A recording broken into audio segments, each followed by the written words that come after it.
Alright YouTube, we're going to have a quick crash course in trimming cards and how to identify trimming cards so that nobody gets burned by scumbags who trim cards.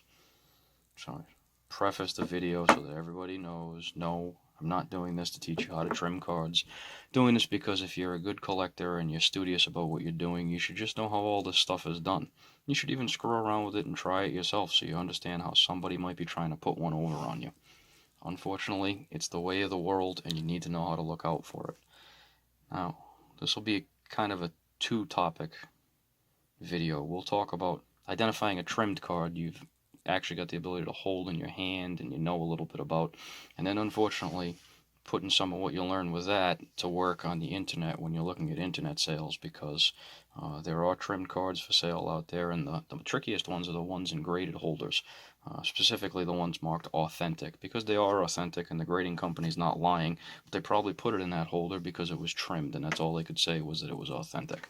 So let's start off with some of the basics around cards you can hold in your hands and easy stuff. There's 3 cards in front of me, and one of these cards is trimmed. Okay. And the card that is trimmed is actually Mr. Bonds. Okay, this Barry Bonds card is trimmed. And if you take a look at it quick, you're probably already guessing to yourself. Hopefully you've got a average eye and you've already picked up where this card's been trimmed, but if not, I'm going to spell it out for you. This card was trimmed on the right side, on this side right here, and one of the ways you can tell looking at that right off the bat is that this border, if you really take a look at it, it's wider at the top than it is at the bottom. And some people say, well, the card could have been cut crooked. That is true. And next point of comparison, when your eye tells you, hey, something doesn't look right when you're first picking up a card, okay, maybe that border isn't right. Well, if the card's cut crooked, then the border on this side would be the same way, but it's not. The border on that left side is even. So this card wasn't cut crooked. This card was trimmed. There's another couple little telltale signs that you can see, but the first thing to stick out is just that when somebody trims a card, they're doing it by hand, and you're just not as precise as a big piece of straight razor in the factory that would have cut this card. And nowadays all the new stuff is cut with lasers and stuff. So the other thing that you're looking at here is the bottom of this card has a little bit of a droop, or like a drip of water hanging off the edge of it. And if I can get this to focus for you quickly here, you can see that when this card was trimmed, it was cut down this way, and the action of trimming it pulled the card corner down just a little bit this way, and it hangs down now. If you look at the other corners, none of these other corners have a wing or a droop. I mean, this card's not in great condition. It's got fuzzy corners, so, but the corner is square. Okay? And the simplest way to compare a card to know that a card's been trimmed is if you have the exact same set of cards like we do here, and you can simply stack them up next to each other. And you can see they're right here. This card is the same height. But what do you see here? You obviously see that this card is missing some material, right? So, nice, easy, simple way to find a trimmed card if you can hold them in your hand. You want to be sure, maybe you don't have another weird one, take another one out of that set. Same thing. Same height, not the same width. So, this card's been trimmed. The reality is that any jerk with $4 can go to a craft store and buy a razor knife. And that's how most people will try and do it. There's a lot more sophisticated ways that real card doctors doing high-end stuff will try it. But your average Joe will try and go out there with this tiny little razor knife and try and do it. Why would he do that? I don't know. Let's take a look. So I got a couple of random cards, old football cards here, right? And got them out of the same set so that we can do a comparison. And what we see here off the bat is cards are the same height. Cards are the same height. Look at this Pat Leahy card right here. I don't know who this guy is. But if you look, it's got a dinged corner on the bottom, kind of a dinged corner on the top. And it's pretty off-center, right? So some jerk would probably want to recenter this card if it meant something to someone and get rid of those two corners. And trying to trim it would be a great way to do it. So let's just show you one quick way that somebody might try and trim a card.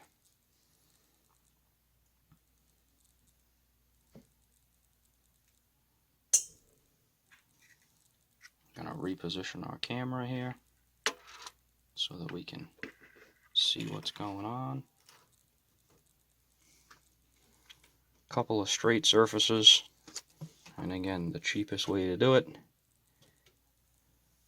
And honestly, I've seen people even try this with top loaders, and I'm going to try it right now.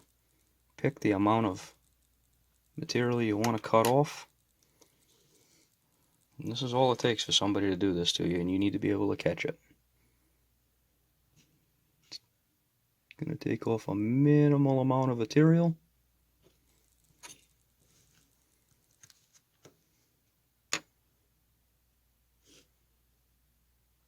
Somebody might get really sophisticated and use a steel edge ruler, like a drafter's ruler or something. That would probably be the more professional way to do it. I'm not a professional card messer-upper, so I'm going to do this. But you just take this really sharp, just got it out of a package knife. You push down really hard, you hold your top loader in place.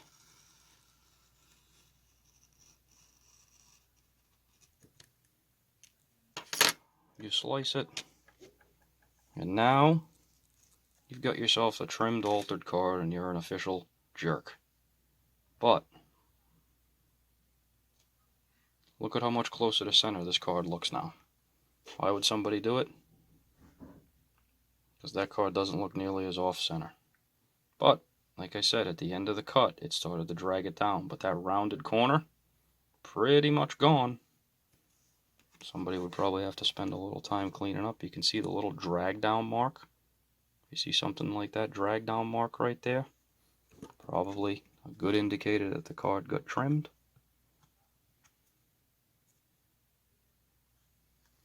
And I'm guessing if somebody was a scumbag and noticed that, they could probably put the razor knife on that little spot that's hanging off.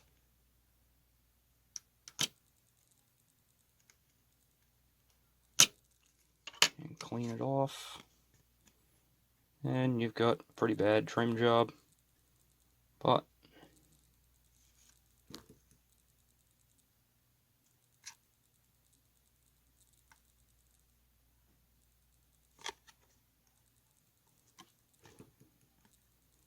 of course, like we said, we know that we cut a bunch of material off that card, but now this card's still the same height, but when you stack it up, it's just that little bit shorter. I'll flip them over so you can really see the difference. Right? So there's standing up, there's down. This card is now not the right size, but at first glance, looks like a whole lot better looking card. Doesn't have too bad corners on it anymore, and it's a lot closer to centered than it used to be. And again, this is so that you know what you're looking at and you can be a knowledgeable collector. Any 2-bit jerk can go to a store just like I did and buy one of these knives and start doing this. It's up to you to catch them, because the fact is, if I send this card in right now to most grading companies, it'll either get sent back to me evidence of trimming from certain ones, or it may even be encapsulated and called authentic. And it is an authentic 1979 Topps football card, but it's also trimmed. So when you're looking at it in the holder, there seems to be this new boom where people are paying tons of money, obviously not for Pat Leahy, but maybe for a guy like Mickey Mantle or Willie Mays or Gale Sayers or Walter Payton. Can't afford that $2,000, EX Mint 6 card, but they'll settle for, and a lot of dealers are realizing with authentic trim cards that are just graded authentic, the eye appeal, they call it, will be enough for people to want a copy and pay pretty big money compared to what an actual graded full-size copy would be. And that's somebody's choice, do it, but if that's what you want to do, you want to buy that card, that's great. I have no problem with that. It's your own collection, but know what you're buying and know why this card probably got an authentic. It probably got altered. No, it could have been recolored. Somebody could have put some magic marker somewhere. There's lots of other ridiculous tricks. It could have been bleached, or I don't know, any of that other stuff they test for. But let's talk. In talking about trimming, here you go. Alright, so that's great for cards that we can hold in our hands, and we all just learned what one might look like and how to clean it up and all that different stuff. The fact is, a lot of people are buying their stuff online, and that's what we're going to talk about next. How do we put this trim knowledge to work in stuff that we're looking at online? Can't hold it in our hands, can't stack it next to another card, especially if it's in a graded holder. You don't have the opportunity to stack next to a card of the same set and compare a card in a graded holder, even when you get it home, unless you want to crack it out. So we'll talk about that next.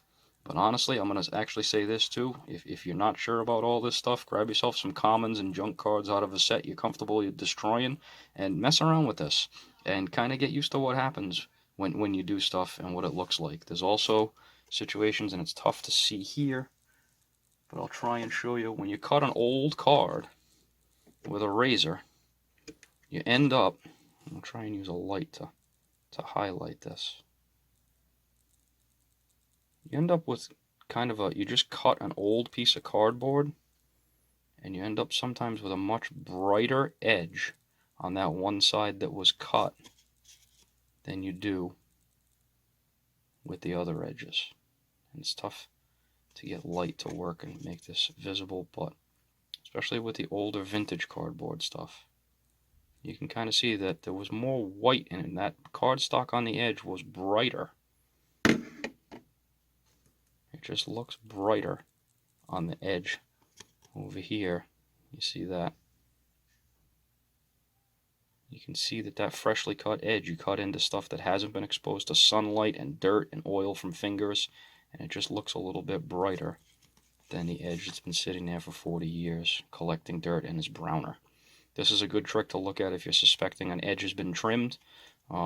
Usually, I've never seen a card with 4 edges trimmed unless it was egregious and quite obvious. But you see in a card with an edge you think might have been trimmed or looks a little funny, look at the other edges on the card. Are they nice and bright? Is it old? Is this going to work on a 2001 Topps Chrome? Probably not. No. But this older stuff with older cardstock, the cardstock will get dirty on the edges where it wasn't trimmed. Alright, on to the internet.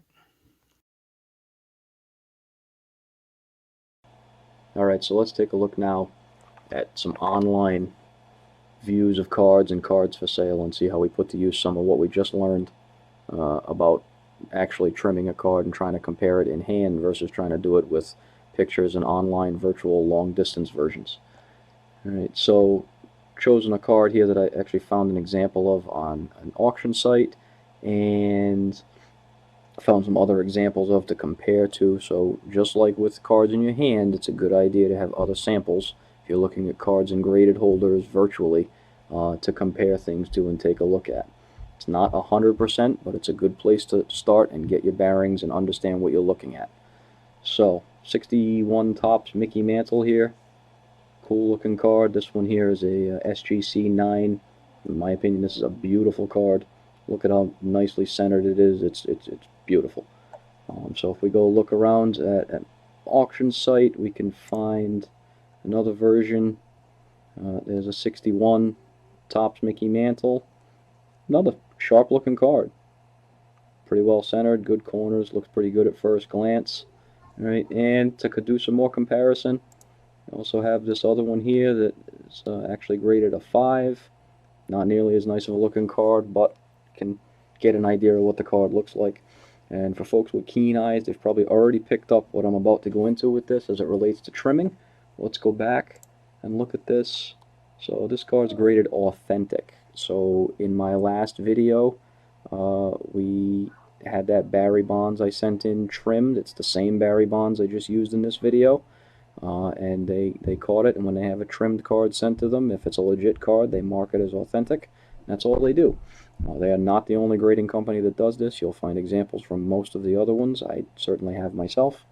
So this is a common tactic in the industry to grade something that might have been trimmed or has improper sizing, or however you want to look at it, as an authentic and not give it a grade. Alright, so in this particular case, this auction listing actually says in the description that not sure why it's graded authentic, question mark, looks like a great card. Take that for what it is. Just because somebody writes something doesn't mean they necessarily don't know. So again, why might this be an authentic? Probably pretty likely that it's trimmed. So let's get into why I think that I'm confident I can identify this card as trimmed based on what I know about looking at it. So one of the things I'm going to do is use the holder itself and kind of analyze where the card is in the holder. The card's up against the rail on this left-hand side pretty firmly and evenly, and I think this card has been trimmed on this right edge. I think that there's a significant gap in here between the rail on the right and the rail and the side of the card, and I can confirm that kind of for myself by going and looking at this other example. The same company and the same style holder graded this card as legit, and if I click on it, you can see that I'm up against the rail here. I do start to walk off a little and get a little gap. The card's a little crooked in the holder, but it's evenly crooked. But nowhere do I have anywhere near the gap that fit the little zoom icon on my screen in between the card and the rail.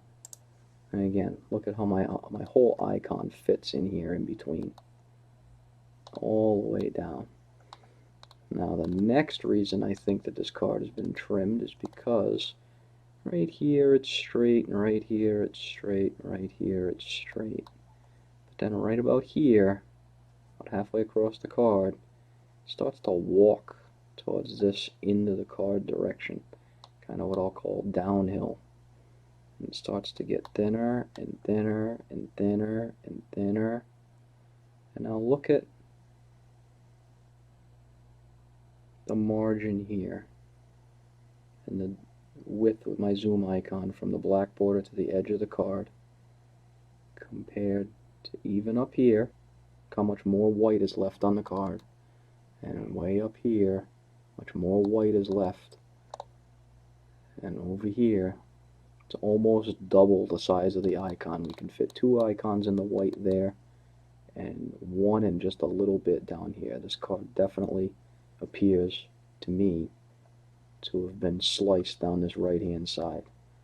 And again, going back, looking at our perfect 9, you can see that this card is nice and even all the way up. But let's say that we're not convinced. Well, in a lot of these online situations, the opportunity exists to look at the backside. So let's look at the backside. Alright, and what we see is we can zoom in. We can get a view. We're sitting down evenly on the rail inside the holder, and we have pretty even margin all the way across on that side. This is the side that I think has been trimmed, and if you look really cautiously and carefully here, again, got a little bit of gap going on here about the size of that icon, and more than that over here. The icon has space between the card and the icon itself in the frame, but again, this midway point is where I said seems to me that something started happening when they cut it. It starts going downhill. You can really see the accent right in this area. You can see how this thing starts to walk, and the border gets less and less and less in this particular area right here. And you also can see that, like we talked about, when we cut the edge of that card, we pulled that side of the card down, and there's a little bit of a drip edge or a pull in the direction of the cut. And we can kind of see that here too. When it got cut, it pulled down on that corner that it looks to me like they were trying to make look better. They wanted to make that corner look better. They already had a pretty decently centered card. There was a ding in this corner that's only minor right here. It was probably a lot worse when this amount of card was left over. It looked worse. So they cut it this way, and it probably pulled down that way. You can see that's not the case over here. That corner is nice and square. Right? Some other reasons that I think this card's been trimmed, besides that, I'm fairly confident just with that analysis. But there's no marks or dings or anything really in this card on this edge.